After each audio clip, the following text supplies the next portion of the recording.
मेरी किस्मत का सिद्ध समझ गया। वाह मलिक साहब। मेरी किस्मत का सिद्ध समझ गया।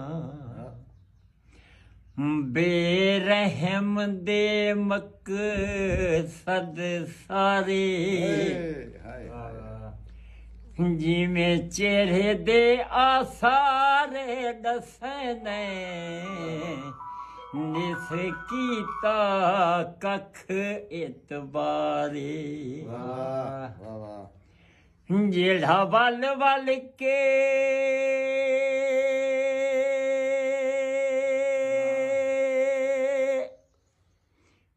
तैथू पुछदा ही है कितना सख्त बीमारी।